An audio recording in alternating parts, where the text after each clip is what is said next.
The reality is, as an entrepreneur, you have near-death experiences all the time. I want someone who literally wants to run through brick walls. At the end of the day, like, what we do is like we're a talent scout.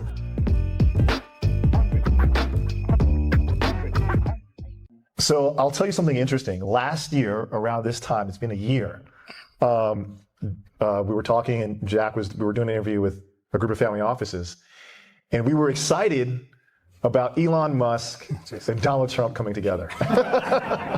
Can't we start somewhere else? So what a change if everyone's been following the news today. Anyway, oh my goodness. If we do touch up on that topic, Nicolino, we will stop the okay. All right. So Jack, you were very fortunate to be part of the PayPal Mafia. Can you talk about why were there so many successful entrepreneurs that came from there, and what did you see being there live during that amazing period of time? Yeah, so I used to run the corporate international operations at PayPal, and I think arguably Peter's best skill, myself notably excluded, was as a hiring manager. He just hired as best athletes some really incredible people. And we had a good outcome. We went public on Valentine's Day 2002 for $1.5 billion. Seemed like a lot of money at the time. By today's standards, it seems like kind of chump change. But the majority of our time as a company was after the dot-com bust. So it was a pretty tough period. And so, we had to raise a ton of capital to get through the process. At PayPal, we raised over $400 million. So the dilution was quite significant. So when we sold the business and then eBay bought us, people made good money. Like Elon and Peter particularly made good money. The rest of us, it was fine. Like, certainly no complaints. But I think to answer your question specifically is that we got a taste of success. We were still really, really young, but we weren't even close to being done with our careers. And I think that kind of constellation of circumstances is what allowed a lot of the folks to go on to do pretty remarkable things. ACNCZ has this podcast called Crucible Moments. There was like a bunch of them. Are there some that you reflect on that you think were most important, that you've carried on, and that you think of as like learning moments for those here who are entrepreneurs? So at Dave's event yesterday, I had the founders of FanDuel, which was super fun because the night before I got to hang out with them. And so one of the kind of the great unknowns about PayPal, when we were in 2001, 40% of our revenue was coming from the gaming industry. And gaming is a euphemism for gambling. And so we had this team of like 10 guys, we called it the bullpen, and their jobs literally were to fly down to Costa Rica and Curacao and all these kind of random Caribbean nations where back in the day where sports betting actually took place in these offshore online casinos. And so we were getting ready for our IPO, and then there was a certain attorney general here in New York State who shall go unsaid, who basically decided to make it part of his campaign to crack down on online gaming. And so overnight, 40% of our business basically went poof. And that's why it was fun talking to the FanDuel guys about this the other day. And so the reality is, as an entrepreneur, and I'm sure everyone knows this, and you've gone through it, you have near-death experiences all the time. And so this was just one of probably 20 that we had. And the PayPal experience, compared to most businesses, was relatively short. It was from start to finish less than 4 years, so relatively short. But again, if you had 20 near-death experiences, you can back out the math. I mean, it's quite frequent. And so the reality is that I think there was some skill involved, but there's also a lot of luck at the end of the day. I mean, I could give you literally countless other stories. Like right before we were about to go public, so our registration for IPO was literally about to expire the next day. And we had one of our guys who ran our government relations kind of program. And so with money transmission, so some states care a lot about money transmission. Some people don't care about it at all, and some states don't know. And so one of these states that didn't know was Louisiana. And so again, we went public on Valentine's Day 2002. So what happens in New Orleans right before Valentine's Day? Mardi Gras. And where was the guy that oversees money transmission law in Louisiana? At Mardi Gras. So literally our guy had to fly to New Orleans, track this guy down on Bourbon Street and get his signature on whether he would approve us to be a sanctioned money transmission, retailer, if you will, in the state of Louisiana. And if he had not found that guy on that day, our registration would have expired and we could not have gone public. And again, it's just an example of just so many of these random aspects with a technology company as a startup where we got very lucky. You've had various points in life where you were, I think, a macro hedge fund trader, and then you went to investing in venture capital. How would you talk? What are the differences that you see today from investing 20 years ago versus 10 years ago to today? So Peter and I were both currency traders prior to PayPal. And so when we sold the business, we took out a little bit of money, and as opposed to giving it to a private bank or the equivalent, we decided to try to manage ourselves. So that's why we launched the Macro Hedge Fund. And we still run that fund to today, so 25 years plus onward. And then we started a variety of different venture capital funds, so Founders Fund and some other funds that you may or may not have heard of. So we ran this pretty successful hedge fund business called Clarion with outside capital, SEC registered, so on and so forth. Got up to be about $10 billion. In 2008, Peter made the genius decision to uproot and move all 100 of us from San Francisco to New York. And specifically, it was August of 2008. So some people may remember that time. So we moved to Bryant Park, and you can back out the math, but we're running roughly about an $8.5 billion fund. We were up 65% net on the year. We took in an additional $1 billion that August, and we ended up for the year of 2008 being down 4%. So if we had just turned out the lights and gone home, I would own multiple islands and sports teams and all sorts of things. But again, I'm not complaining. I've had an exceptionally fortunate, blessed life. But my point of the story is that if you're John Paulson and you crush it in 2008, other than marketing, fundraising momentum going into 2009, what does that get you? And I would argue basically nothing in terms of your ability to make good investments. Now compare that to venture capital. So if you can get in the catbird seat in Silicon Valley of being, say, one of the top 10 VC firms. So like when we were starting PayPal, not to pick on anyone, like Kleiner Perkins was the #1 firm. And Kleiner Perkins is a great firm, but I think, no offense to them, I'm not sure they're a top 10 firm today. But if you can get in that catbird seat and be one of the top 10 firms, there's this positive feedback loop where you get shown the 10 best deals every year. And as long as you're not the dummy that picks the 10th best of those 10 deals, it's a pretty good business model. And you can follow that seat like KP may have. But if you have to compare the two business models between running a successful hedge fund and running a successful venture fund, you take the VC fund all day long. Specifically in VC, the differences to investing back then till today. Would love your view on what you're looking for when you're looking at founders and how you think it's evolved. Essentially, there has been obviously there's a tech bubble. So 2019, 2021, essentially there's this huge cohort of zombie unicorns that are still facing a great reckoning. And so for the lucky ones, they'll fall into the bucket where they'll be able to raise a primary round, albeit at a massive discount of where they were previously marked during the top of the market. That's the best outcome. Second, quote unquote, best outcome is they'll get shotgun married or acquired per their VC overlords. And at least you land the plane, you get some liquidity. And then the third bucket is you go bust. And so that's going to happen. And if you have a baseball analogy, it's like top of the second inning in terms of how this is playing out. And it's taken a very, very long time for this to play out because of the austerity that the pandemic enforced. A lot of these companies got really threadbare and tightened their belts and extended their runway. And so it's taken such a long time for this reckoning finally to happen. And also, not to make it political, but the last FTC chair was very obstructionist. And so we have a new kind of program. So the M&A is going to start up. It's starting up, although there's been a lot of volatility. But this reckoning then is going to translate to all the VCs that made those investments.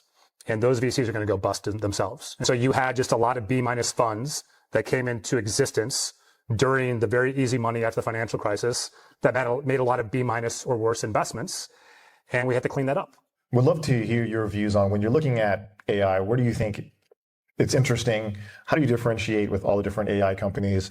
If they're all building on ChatGPT or Perplexity, what's the moat? And what are the things you're looking for when you're actually investing in AI? I think there's kind of a bifurcation within AI world. So you have kind of on the coast, like here in New York, Massachusetts, California, you have pure play AI investment opportunities. I would argue they're extremely overvalued, but if you have access, you can get into some of these companies early stage and maybe you can make money. If you don't have access and you're coming in late, you're probably going to lose your shirt, but that's not investment advice, but what do I know? But the good news is that these coastal AI pure play companies are then making AI for the rest of us in the non-coastal environment that essentially is an ingredient in the recipe that I see in almost every one of my startup looks. If you're in one of the coastal kind of hubs and you're trying to figure out like fair value valuations for these pure play AI companies, that's an arms race I definitely don't want to be in because it's an unfair answer in the sense that, we know Sam, we know Elon, we've been able to get in a lot of these companies early. So I feel like we have some house money to play with. But if you're looking at like a Series C or D in Anthropic or the equivalents, goodness, I just don't know. What are some of the things that you are finding interesting to invest in right now? Defense tech would be my answer because history's not over. The peace dividend is gone. Europe has to rearm for the first time, arguably ever, or at least in the last 70 plus years. And even if, putting the Elon Trump spat today aside, even if the Defense Department is, culling the fat from their budget, they're still going to spend a lot. And if you have Europe rearming, the pie overall is definitely expanding. And so where are they going to buy that product from? And I would argue it's going to be the majority from the United States. So I think net for defense tech in the United States, it's a huge tailwind. So that's where I would be. How do you feel ethically about investing in defense tech? So I think there's going to be a next generation of our major defense companies are going to be built.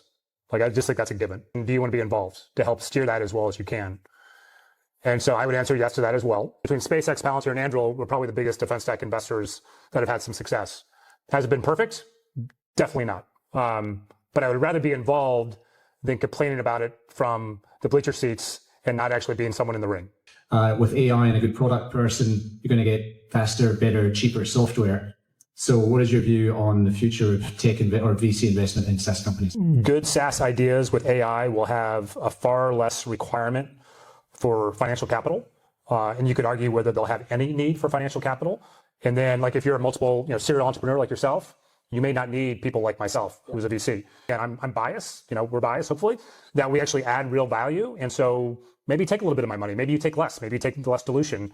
But I do think we add real value. If you're the young entrepreneur that thinks you need no help and just a blank sheet of paper and a blank check and a pat on the back, and I'll see you in a year and things are going to go swimmingly, maybe they will. But my experience as an operator back in the day, maybe not.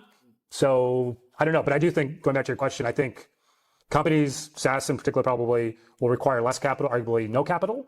But again, that's then incumbent on us to assert what is our value add. And I still think our business model is valid, but maybe we have to kind of think more about what we can do to help those folks if they need less capital from us. AI is in everything. Where are you investing? Where are you hopeful? Which company, they say one-man company will be $1 billion company. Where do you see that? In my opinion, it's always about the jockey, not the horse. Always. Like, if you give me a rock star entrepreneur, that's where we start. And then what they do secondarily, literally, is all I care about. I want someone who literally wants to drop or run through brick walls. That is where we have to start. Because at the end of the day, like, what we do is like, we're a talent scout. And that's why, like, when Mark Andreessen came out and said he doesn't think that AI is going to replace venture capital, and again, I'm biased, I think he's right. Because it's as if you're an aspiring actress or musician. Like, I'm trying to assess, do you have the chops to do what you need to do to make it in Hollywood or the equivalent, or Nashville, or whatever the case. That's why, again, if there's a gun to the head and you ask me to say which sector, I would say defense tech, because I think it's been very underfunded, at least from Silicon Valley purposes. Because I think again, I say this humbly, and this is not a boast at all, but most Silicon Valley, Sandhill VCs have been scared away by defense tech, because the idea is you're selling to the government. So AKA, it's this very glacial, opaque process, which frankly, it kind of is. But if you see that you can have success like SpaceX and Palantir and Anduril, it's like, because VCs are basically lemmings, and if they see other people making success, then they want to follow. And I think, again, as an American, I think that's actually good, because I do strongly believe that there have to be next generation big defense companies built, and they can be built hopefully as well as we can. But someone's going to have to do it, so why not it be us? How much are you guys using AI tools today relative to what you were doing 24 months ago? And how do you expect that might or might not change over the next 24 months? We weren't really using it at all last 18 months ago. 12 months we started, and now we've really picked up the pace, because in Arizona, because normally as a VC, you have two jobs. You source deals and compete for deals. How do I source deals more effectively? And how do I use, again, going back to the talent scout aspect, how can I use AI to make that process that much more efficient? But on the sourcing side in particular, the competitive side, that's always going to be kind of the human element, and that's how you win deals or you lose deals. Right now, there are, I think, like 5 companies that are kind of holding the contracts. How do you see like innovation getting to this space from that perspective? So with drones, and again, I'm not an expert, but I'm sufficiently dangerous on the topic. So we don't source or make the motors, and we don't source or make the batteries. And we can maybe get that from some of our European friends, but it's still hard. And basically most of it comes from China. So what are we going to do? And this is the new military theater.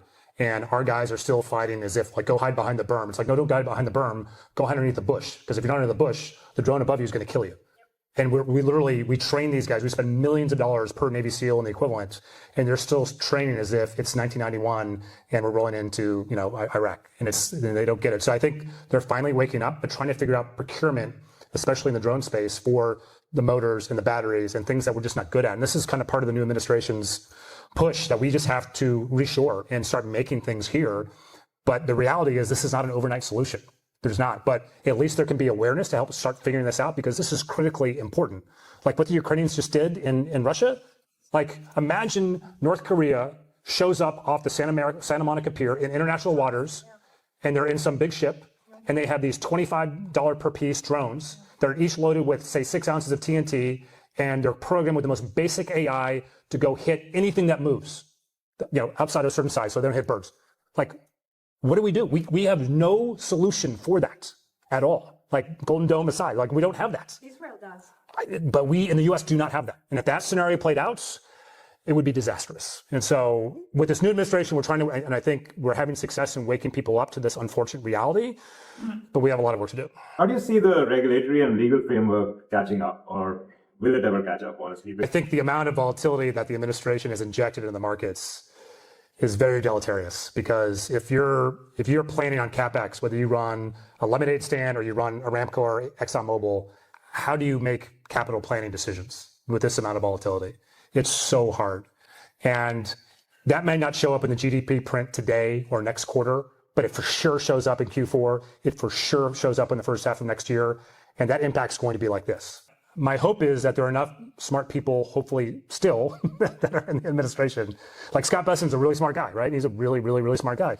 I think the biggest bearish signal on this administration, if you wake up the next morning and you read that Scott Bessen has resigned, I would liquidate my portfolio if you saw that Scott Bessen had resigned. I've been living in China for like 10 years, so obviously in AI, people are saying it's pretty competitive. One thing that China, I think, is perhaps ahead is robotics. Number one, as an investor, have you been seeing a lot more companies that are focusing on manufacturing and robotics? And do you think the U.S. can catch up on that side? So I think it's a political question more than anything else. Do you think this political divide between the U.S. and China is permanent, and can it be reconciled? And so your answer to that question, I think, defines the answer I would give you ultimately to your question. And so I don't know the answer to that geopolitical question.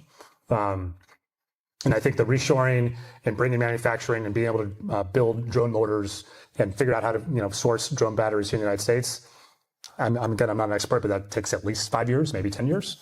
And so I don't know. It's in terms of next year, I don't think it's a given that the split between China and the United States is permanent. If it is, I think it's going to be really painful for both countries. I think the robotics lead that China has is very real. But China also has a lot of issues. I mean, you're more expert on it than I am, I'm sure. But I think it's a bad outcome for both countries if this divide continues. But again, whether they're able to reconcile is unfortunately, it's way above my pay grade. So I had a question around investments in defense tech companies vis-a-vis other tech AI investments, more from a mobilization of funding, investor expectation management perspective, given the transparency versus privacy aspects, Sure. proof of concept to commercialization within a government agency when you're dealing with all the regulatory issues and the path to profitability for such companies. And how do you see that? Well, it's like this fellow's question earlier. There's a degree to which these oftentimes, unfortunately, are like glorified science experiments and zero coupon bonds. So, not to pick on green tech, because green tech is great and fine, but defense tech has a degree of that. And so in addition to the opacity of selling to the government and the glacial sales pace, so it's hard, but that goes back to the point about dual use. And so when we look at defense tech, if you're a pure play just selling into defense, it's not disqualifying, but it's that much harder. And if you can give me a good plausible, like let's do a dual track where we can sell into something commercial and also sell into the Navy, then yeah, let's have more of a talk. Because again, interest rates are 5%. This is not free money anymore.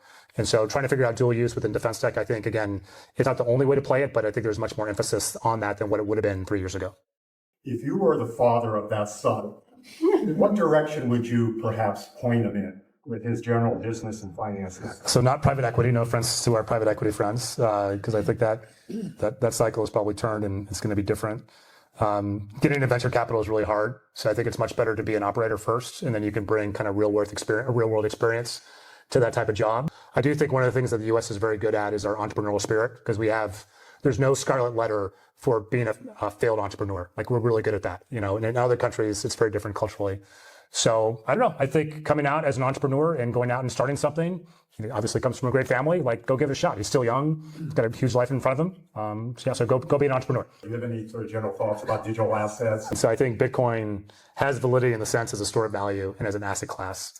just because of it's finite. And I couldn't say the same as you go out the spectrum on other kind of cryptocurrencies. So I think, I think the institutional market has now validated that to a large extent. But I also think it's a bit of a shame that we have so many super smart young people that are absolutely fixated on crypto. Because I think it's kind of like when I was coming out of college many moons ago, like everyone wanted to go work at Goldman Sachs and become like a derivatives trader and trade little pieces of paper back and forth.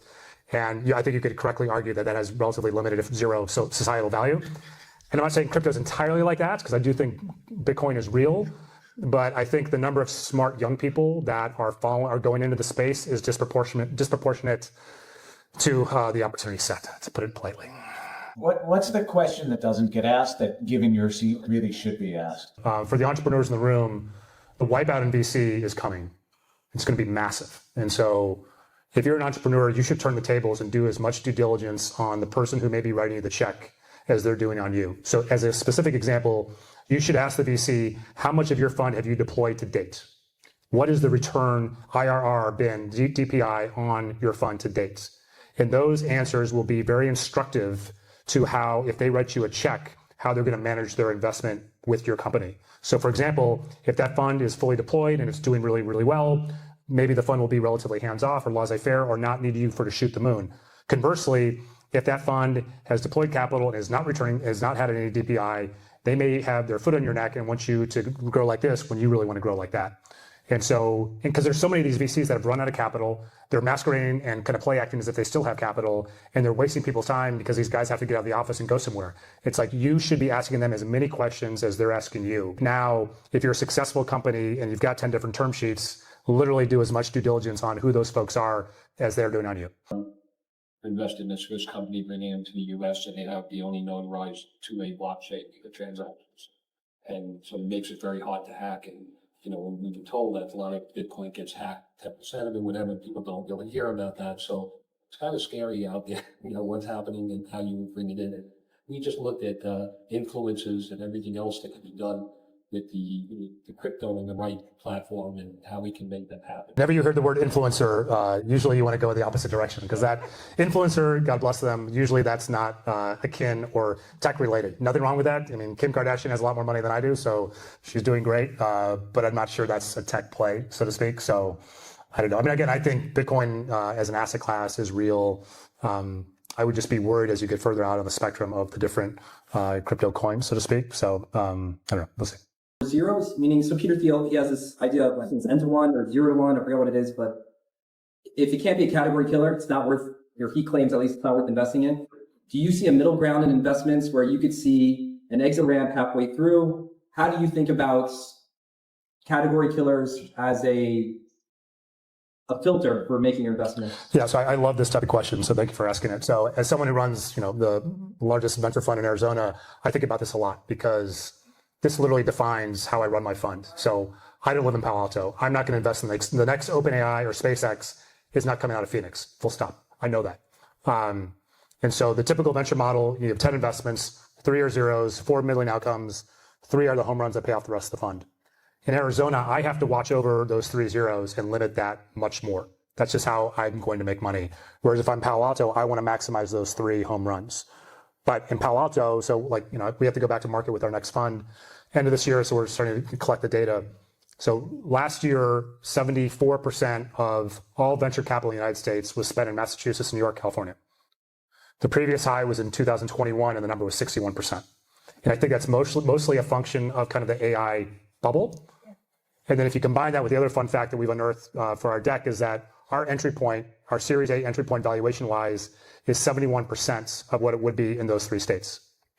So it's basically an arbitrage. So I am trying to protect against the zeros. I know that my 3 outliers, power law-wise, are not going to be the next SpaceX. That's okay.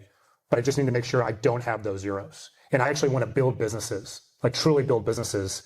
And I'm not overly incentivized. And that's why I was giving that answer earlier. Like, again, if the VC is out of money, the performance is bad, and you're getting their last check, then they're going to step on your neck and expect you to grow like this. Otherwise, they're going to, run you into bankruptcy. You don't want to have that check, and you need to ask them about that.